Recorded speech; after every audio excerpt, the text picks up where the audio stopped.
Levé à l'aube, le capitaine Popa est un homme pressé. La mission de ce garde-côte roumain, surveiller et sécuriser les abords de la mer Noire qui délimite l'une des frontières extérieures de l'Union européenne. Et le travail ne manque pas. Depuis quelque temps, la Roumanie est en effet confrontée à un tout nouveau phénomène, l'arrivée d'embarcations de fortune bondées de réfugiés cherchant à gagner l'Europe depuis la Turquie. Un phénomène qui n'a rien de comparable avec ce qui se passe en Méditerranée, mais qui pourrait s'amplifier. Alors ce matin encore, le capitaine Popa participe avec ses hommes à un exercice grandeur nature.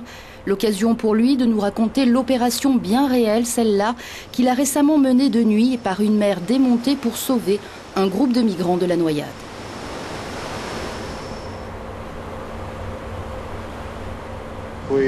Nous avons repéré un bateau à la dérive, sans lumière, ni feu de navigation et apparemment sans la moindre activité humaine à bord. Au bout de 10 minutes, on a vu apparaître environ 20 personnes. Des femmes, des hommes et même un bébé.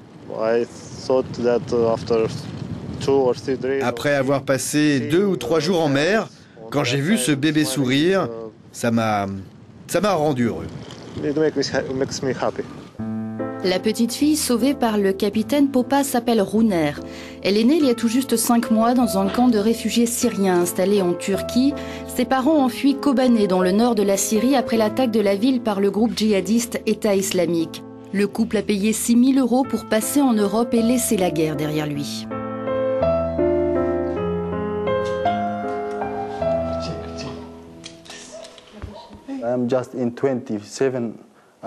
J'ai tout juste 27 ans et j'ai déjà vu la guerre. J'ai vu des hommes se faire tuer. Des gens sont morts sous mes yeux.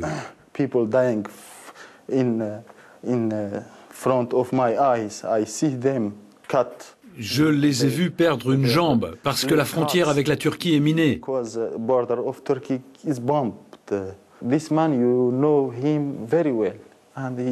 Et il y avait cet homme que je connaissais bien et que j'ai vu mourir, qui a perdu la vie. C'est très difficile. Ce n'est pas facile de voir sa maison détruite en un instant et partir en fumée.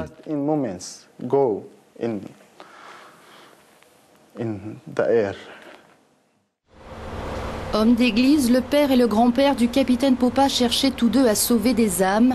Sa vocation à lui, sauver des vies et arrêter les passeurs. Parmi les 70 rescapés, pour la plupart syriens, du bateau qui transportait la petite Runer, se trouvaient également 3 facilitateurs turcs, le nom que se donnent les passeurs. Une fois débarqués, les 3 hommes ont été interpellés au centre de surveillance de la ville portuaire de Constanta où travaille Madalina Zamfir, l'une des collègues du capitaine Popa. C'est tolérance zéro envers les trafiquants.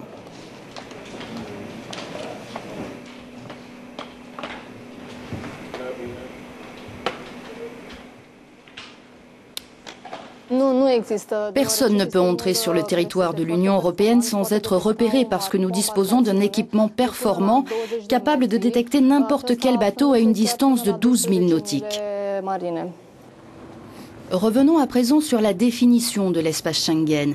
Il s'agit d'une zone de libre circulation des personnes entre les États signataires de l'accord de Schengen signé en juin 1985. La création de cet espace s'est traduite par la suppression des contrôles aux frontières intérieures entre les pays Schengen et un renforcement de la surveillance aux frontières extérieures de l'Union européenne. En orange, ce sont les pays membres de l'espace Schengen, en rouge ceux qui n'en font pas partie et en bleu les pays dont la Roumanie désireux d'y appartenir. Mais avant d'intégrer l'espace Schengen, la Roumanie doit poursuivre la réforme de son système judiciaire et son combat contre la corruption et le crime organisé. Nous voici à présent à Galate. C'est ici que les personnes sauvées par le capitaine Popa sont hébergées dans ce centre d'accueil pour demandeurs d'asile financé par l'Union européenne. Cet homme a quitté Alep où il était coiffeur. Ses enfants sont encore là-bas. Il espère bien pouvoir les faire venir, mais difficile de faire confiance aux passeurs. Les passeurs turcs m'ont envoyé des photos du bateau sur mon portable. Il avait l'air d'un 5 étoiles. Ils m'ont expliqué qu'on traverserait la mer Noire depuis la Turquie jusqu'en Roumanie et que ça prendrait 10 heures maximum. Mais au final, il n'y avait pas de yacht, juste une embarcation pourrie, sans nourriture à bord, et la traversée a duré 48 heures. À mi-chemin de la Roumanie, au beau milieu de la mer Noire, déchaîné, le chef des passeurs s'est mis à nous donner des ordres. Éteignez vos portables et vos cigarettes, arrêtez tout. L'ambiance est devenue très tendue et inquiétante, et d'énormes vagues ont commencé à déferler.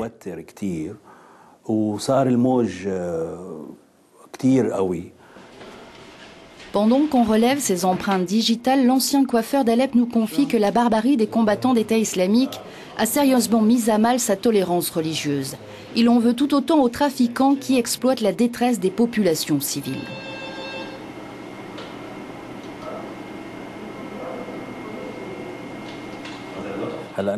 J'avais un accord avec mes passeurs. Ils toucheraient 9 500 € pour m'emmener de Turquie en Allemagne. Pour être sûr que j'arrive bien en Allemagne, l'argent a été remis à un intermédiaire. Une fois arrivé en Allemagne, je devais l'appeler pour qu'il remette l'argent à une tierce personne. Mais comme je ne suis jamais arrivé en Allemagne, je n'ai pas payé.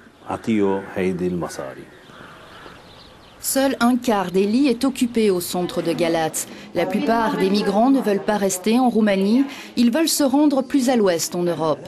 D'autres acceptent malgré tout de prendre des cours de roumain, mais quel avenir ont-ils vraiment dans ce pays?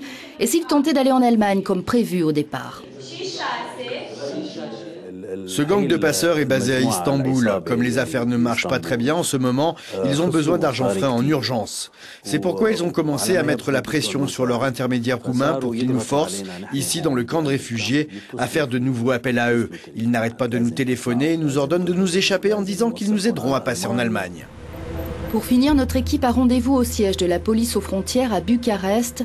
Ces équipements ultra sophistiqués lui ont été vendus à l'époque par EADS, mais sans qu'il y ait eu d'appel d'offres. Y a-t-il eu corruption? L'enquête suit son cours, nous a confirmé le bureau du procureur de Munich. Une affaire embarrassante en tout cas pour la Roumanie qui veut rejoindre l'espace Schengen au plus tôt. Si la Commission européenne la juge techniquement prête, certains États membres, comme les Pays-Bas, ne veulent pas en entendre parler. Ici, le personnel en a assez de la polémique.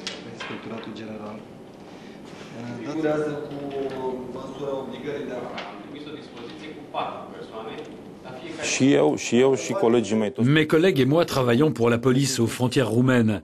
Et nous sommes vraiment frustrés que la Roumanie ne fasse pas encore partie de l'espace Schengen. Nous faisons pourtant un excellent boulot à la frontière. Et beaucoup d'argent a été investi dans la sécurisation des frontières extérieures de l'Union européenne, de l'argent des contribuables européens et roumains. Alors que Bucarest fait son possible pour rassurer ses partenaires européens, Ali, le père de Runer, a envie de lendemain qui chante pour sa fille. Son rêve, partir s'installer avec toute sa famille en Autriche.